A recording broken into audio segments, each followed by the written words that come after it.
ప్రస్తుతం ఆంధ్రప్రదేశ్‌లో పరిణామాలు చూస్తుంటే మీకు ఏ విధంగా అనిపిస్తుంది? అంటే నేను చెప్పే విషయం ఏంటంటే, ఆంధ్రప్రదేశ్‌లో ప్రభుత్వ మెడికల్ కాలేజెస్‌ని ప్రైవేట్ వ్యక్తులకి ఇవ్వడం అంటే మీకే విధంగా అనిపిస్తుంది? జనరల్‌గా మనం కరోనా సమయంలో కొంచెం గమనిస్తే ఆల్మోస్ట్ 14,000 మందికి చనిపోయారు. అంటే స్టాటిస్టిక్ ఇంకా అటు ఇటు ఉండొచ్చు. కారణం ఏంటంటే ఓన్లీ మెడికల్ ఫెసిలిటీ లేకుండానే చనిపోయారు. ఎందుకంటే సడన్‌గా అంత పెద్ద ఇష్యూ రావడం, దాంతో గవర్నమెంట్ మెడికల్ ఫెసిలిటీస్ లేక, ఆక్సిజన్ లేక, మినిమమ్ ఫెసిలిటీస్ లేని పరిస్థితి ఒకవైపు. రెండో వైపు వచ్చేకి ప్రభుత్వ తాలూకా లేని దాంతో పాటు ప్రైవేట్ ఏవైతే ఉన్నాయో నియంత్రణ లేని పరిస్థితి ఒకటనేది మనం చూస్తే అర్థమవుతుంది. అంటే నియంత్రణ అంటే ఆరోగ్యశ్రీ ఉన్నా హ్మ్. జనరల్‌గా తీసుకునేది ఆరోగ్యశ్రీ తాలూకు మనీ తీసుకోవాలి. బట్ వాళ్ళు ఆ టైంలో ఉన్న రిక్వైర్మెంట్‌ని వీటన్నిటిని బట్టి మొత్తం ఒక మాఫియాలా తయారయ్యి ఒక్కొక్కరి దగ్గర 10 లక్షలు వసూలు చేశారంటే మీరు అర్థం చేసుకోవచ్చు. అంటే ఒక ఫ్యామిలీ హెడ్‌కి ఏదైనా ఇబ్బంది వచ్చినప్పుడు సో ఇప్పుడు ఆ ట్రీట్మెంట్ చేస్తే తప్ప అతను బతకడన్నప్పుడు ఎంతైనా ప్రజలు ఇవ్వడానికి సిద్ధపడ్డ యాంగిల్‌ని ప్రైవేట్ హాస్పిటల్ ఆ రోజు దోచుకున్నాయి. అది ఆ గవర్నమెంట్‌లో మనం చూస్తే అర్థమవుతా ఉంటది. హ్మ్. అంటే ఇది ఒక వార్నింగ్ మనందరికి కూడా. వార్నింగ్ అంటే ఎన్విరాన్మెంటల్లో మార్పొస్తున్నాయి. జెన్యూన్ మార్పొస్తున్నాయి. అందువల్ల రేపు ఇంకో కరోనా లాంటిది ఇంకా పెద్దదొస్తే సడన్‌గా ఇంత మెడికల్ ఫెసిలిటీస్ అవసరమైనప్పుడు ఆ పరిస్థితి కోసం ప్రభుత్వం రివ్యూ చేసి దానికి ఇంకొంచెం అవసరమైతే ఇంతకుముందు అయిపోయింది. ఇప్పటి వరకు మనం వెళ్ళాలనేది చేయాలి. బట్ ఇలాంటి పరిస్థితుల్లో కూడా మళ్ళీ ఉన్న అరాకొర ప్రభుత్వం తాలూకా కాలేజెస్ ఏవైతే ఉన్నాయో వాటిని నిర్వహించలేకపోతున్నాం. ప్రైవేట్ వ్యక్తులకి ఇస్తున్నాం అంటే హ్మ్. ఆల్రెడీ ప్రైవేట్ వ్యక్తుల ద్వారా పేద ప్రజలు పడ్డ కష్టాలు చూసాం. ఓకే.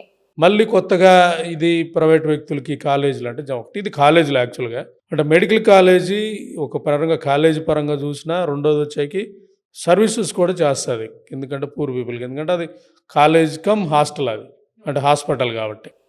సో ఆ వేలో గవర్నమెంట్ సైడ్ ఉండాల్సిన దాన్ని ప్రైవేట్ వ్యక్తులకి ఇవ్వడం అనేది ఒకటి. రెండోది అసలు ప్రైవేట్ వ్యక్తులకి ఇచ్చినప్పుడు పేదోడికి విద్యని లేకుండా చేసే పరిస్థితి వస్తది. ఎందుకంటే గవర్నమెంట్ నియంత్రణలో ఉంటే ఫీజులు గానీ, సీట్లు వచ్చే విధానం కానీ రిజర్వేషన్స్ కానీ లేదా ఓబీసీ ఇవన్నీ కూడా అప్లై అవుతాయి. ఇంకా ప్రైవేట్ వ్యక్తికి వెళ్ళినప్పుడు మనం ఎన్ని చెప్పినా ప్రైవేట్ నియంత్రణలో ఉన్నప్పుడు మేనేజ్మెంట్ కోటాల ద్వారా లేదా డబ్బులు ఎక్కువ ఇచ్చిన ద్వారా లేదా ఉన్నత వర్గాలకి సీట్లు ఇచ్చే విధానమే ప్రైవేట్ విద్య ఎప్పుడైనా కూడా సో ఉన్నత వర్గాలకు అవకాశం కల్పిస్తుంది. ఎందుకంటే ఆ కాలేజ్ ఫీజు 5 లక్షలు పెట్టింది ఇయర్లీ, పేదోడు కట్టలేడు, మధ్యతరగతి వాళ్ళు కట్టలేరు, ఉన్నోళ్ళు కట్టగలుగుతారు. సో ఆ వేలో రెండోది కూడా మనం చూస్తే ఈ ప్రైవేటైజేషన్ వల్ల ఉన్నత వర్గాలకు ఉపయోగపడుతుంది కానీ మళ్ళీ పేద వర్గాలకి అంటే మెడికల్ డాక్టర్లు అవడానికి అవకాశాలను కూడా చంపేసే పరిస్థితి. అంటే ఈ ఒక్క ఇన్సిడెంట్ చాలు ఈ రెండు ప్రభుత్వాలు ఎలా వెళ్తున్నాయి అనేది. గత ప్రభుత్వం సో దానికి మెడికల్ తాలూకా వాళ్ళు అంటే మొదలుపెట్టిన గత ప్రభుత్వంలో కూడా పరిస్థితి ఇలాగే సో ఉంది. గత ప్రభుత్వంలో ఈ పర్మిషన్స్ ఇవన్నీ తెచ్చింది వాళ్ళే, మొదలుపెట్టింది వాళ్ళే. ఓకే. కానీ వాళ్ళు మొదలుపెట్టారు, కానీ అక్కడ కూడా నాడు నేడని మొదలుపెట్టాడు. స్టార్టింగ్ ఉద్దేశం మంచిదే, బట్ తర్వాత అసలు అవన్నీ వదిలేసి కంప్లీట్గా రాజకీయ పథకాలకు వెళ్ళిపోయారు. తలా 10 రూపాయలు వెళ్ళడం, ఇంకా పథకాలకు వెళ్ళిపోయారు. సో వాళ్ళని వీళ్ళు కంటిన్యూగా కొనసాగిస్తున్న పరిస్థితి. అంటే ఇంచుమించు ఇద్దరు విధానాలు పథకాలతోటే నిండిపోయిన విధానంతో వదిలేసి సంక్షేమానికి అవసరమైన అంటే వైద్యం, ప్రజా వైద్యం చాలా ఇంపార్టెంట్. ప్రజా వైద్యం పెంచడానికి అవసరమైన విధానాల్లో వాళ్ళ దగ్గర మనీ లేవు. ఇప్పుడు మనం చూస్తే వాళ్ళు చెప్తుంది కూడా మా దగ్గర నిధులు లేవని. బట్ మేము అడుగుతా ఉంది 3 లక్షల కోట్ల బడ్జెట్ పెట్టారు. ఓకే. 1,50,000 కోట్ల పైగా అప్పులు తెస్తున్నారు. హ్మ్. ఈ అప్పులు తెచ్చే అప్పుల్లో ఒక 4,000, 5,000 కోట్లు ఎవ్రీ ఇయర్ వీటికి పెట్టగలిగి హాస్పిటల్ పెట్టగలిగితే ప్రజా వైద్యం పెరుగుతుంది. రేపు భవిష్యత్తులో ఏదన్నా కరోనా లాంటిది వచ్చినా కూడా పేదోడికి ఆసరా ఉంటుంది కదా. అంటే వాళ్ళ ఉద్దేశం పేదవాడు హ్మ్. ఎలాగో ఎన్నికలప్పుడు డబ్బో, మద్యమో లేదా ఉన్నత వర్గాలో లేదా కులమో మతమో యానింగ్లో మనం వాళ్ళని మేనేజ్ చేయగలుగుతాం. హ్మ్. వాళ్ళకి ఇవేమీ అవసరం లేదు, తాత్కాలికంగా మేనేజ్ చేయగలుగుతాం. బట్ మనకేదైతే ఈ హాస్పిటల్స్ లేదా ఇవన్నీ కూడా ప్రైవేట్ వ్యక్తులకి ఇస్తే గవర్నమెంట్కి నిధులు వస్తాయి, కమిషన్లు వస్తాయి, పొలిటికల్ సిస్టమ్కి మనీ వస్తాయి. ఆ మనీ ఉపయోగించుకొని గెలవచ్చు అన్న కుట్రకోణమే అన్నీ కనపడతా ఉంది. కానీ ఇక్కడ ఏ విధంగా కూడా ఈ నిర్ణయం అనేది ప్రజల అభీష్టం మేరకు ప్రజల కోసం పనిచేసిన పరిస్థితి అయితే మనకు కనపడతలేదు. ఇదే ప్రజాస్వామ్యంలో భయపెట్టామట. ప్రజాస్వామ్యంలో ప్రజలకు ఏం కావాలి దాన్ని బట్టి రివ్యూ చేసుకుని దాన్ని బట్టి హ్మ్. వెళ్ళాలి అనేది. బికాజ్ ప్రజలకు అది ఏం కావాలనేది ప్రజలకు అర్థమై ప్రజలు ప్రశ్నించగలిగినప్పుడు అది వస్తుంది. ప్రజలు ప్రశ్నించే స్థితిలో లేకుండా ప్రజలు గుడ్డి నమ్మకంగా మతమో కులమో ఎన్నికలప్పుడు డబ్బులో మతం ఇవన్నీ చూసుకొని ప్రజలు నిశ్శబ్దంగా అంటే స్తబ్దతగా ఉన్నారు. తన ఆసరా తీసుకొని వీళ్ళంతా కూడా రెండవ విధానం పనిచేసి డబ్బు సంపాదించి కార్పొరేట్లకు మనకు అనుకూలంగా ఉంటే ఆ కార్పొరేట్లు మనకి రేపు ఎన్నికలప్పుడు లేదా వాళ్ళకి సంబంధించిన కేంద్రంలో ఉన్న వాళ్ళకి సంబంధించిన లైక్ అదానీ లాంటి వాళ్ళకి ఈ హాస్పిటల్లన్నీ కానీ ఇవ్వగలిగితే వాళ్ళు రేపు ఎన్నికలప్పుడు సపోర్ట్ సిస్టమ్ వస్తుంది, కేంద్రంలో సపోర్ట్ వస్తుంది, వాళ్ళు గెలిపిస్తారని వీళ్ళు మైండ్ సెట్కి వెళ్ళారు. కాబట్టి గెలుపు రాజకీయాలలో ప్రజల్ని వదిలేశారు. ఎందుకంటే ప్రజల నిర్ణయాత్మక శక్తితో నేను గెలవటం అవటం తెలియట్లేదు. అందువల్ల దాని నుంచి మనం ఉంటున్నాం కాబట్టి అట్లే వెళ్తున్నారు. ఇది మార్పు రావాలంటే ప్రజల్లో ప్రశ్నించాలి. మాకు ఉపయోగపడే కాలేజెస్ని ప్రైవేటు వ్యక్తులకు ఎందుకు ఇస్తున్నామని చొక్కా పట్టుకొని మాట్లాడే కార్యకర్త గ్రామంలో ఉండాలి. అతను ఆ ఊరు ప్రెసిడెంట్ని అడగగలగాలి, మండల స్థాయి నాయకుడిని అడగగలగాలి, ఎమ్మెల్యేలు నిలదీయాలి. ప్రజలకు ఉపయోగపడే ప్రభుత్వ వైద్యం సంబంధించి నిధులు పెట్టలేకుండా మీరు ఎందుకు ఉంటున్నారు, ఉన్నవి ఎందుకు ఇస్తున్నారు, మీరు కార్పొరేట్కి పనిచేస్తున్నారా మాకు పనిచేస్తున్నారా అని గల్లా పట్టుకొని మాట్లాడితే ఆ రోజు మార్పు ప్రభుత్వమే మారటానికి అవకాశం ఉంటుంది. కాబట్టి అవేలో చేయటమే ఆమ్ ఆద్మీ పార్టీగా మేము అనుకున్న చైతన్యం చేయటం, దాని నుంచి క్వశ్చనింగ్ రాగలగటం, అప్పుడు ప్రభుత్వాలు అన్నీ వాటంతటే సర్దుకుంటాయి అనేది మేము నమ్మిన సిద్ధాంతం.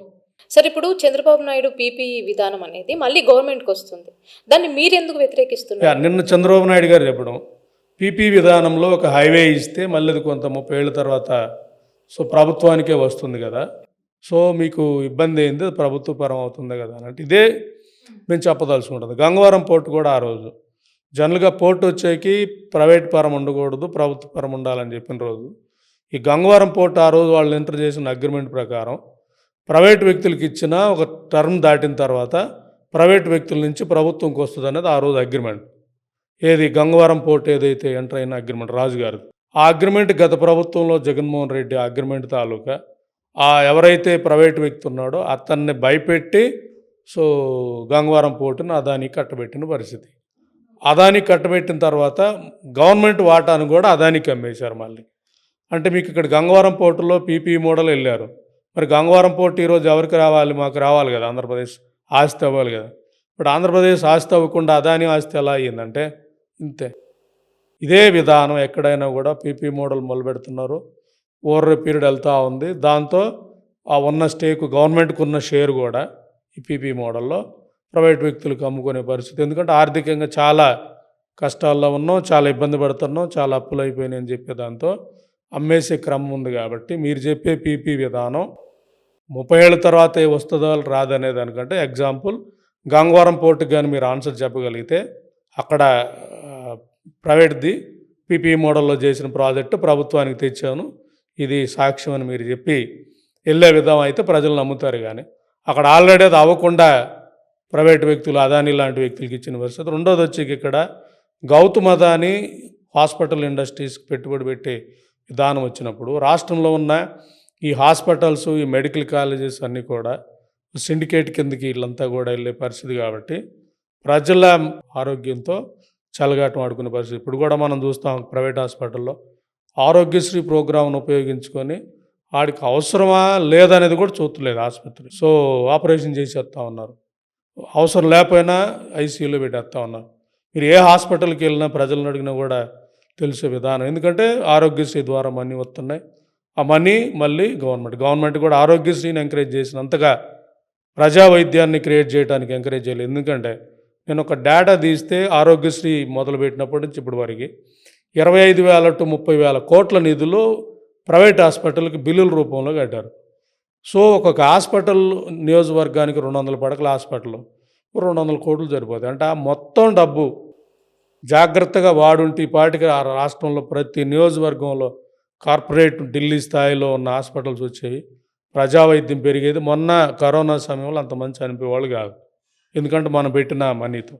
రేపు భవిష్యత్తులో ఇంకో కరోనా లాంటి ఉపద్రవం వచ్చినా ఎదుర్కొనే పరిస్థితి వస్తుంది. కాబట్టి అట్లా ఆలోచించట్లేదు. తాత్కాలికంగా మనకి కమిషన్ కోసం, ఎందుకంటే ఈ సంవత్సరం 4,000 కోట్లు మనం ఆరోగ్యశ్రీకి ఇస్తే 30% కమిషన్, కరప్షన్ 30% ఉంది. అంటే 4,000 కోట్ల 30% అంటే 1,200 కోట్లు అన్ని లేయర్లకి. అంటే ఆ ఎమ్మెల్యే అయితే ఎమ్మెల్యేకి, ఎంపీ అయితే ఎంపీకి మొత్తం 175 నియోజకవర్గాల్లో కమిషన్ రూపంలో సిండికేట్‌కి వస్తున్న విధానం కాబట్టి ది ప్రిఫర్ దట్ ఓన్లీ. అందుకే ప్రైవేటింగ్‌కి ఎక్కువగా ఆ ప్రభుత్వమైనా, ఈ ప్రభుత్వమైనా మొగ్గు చూపటానికి.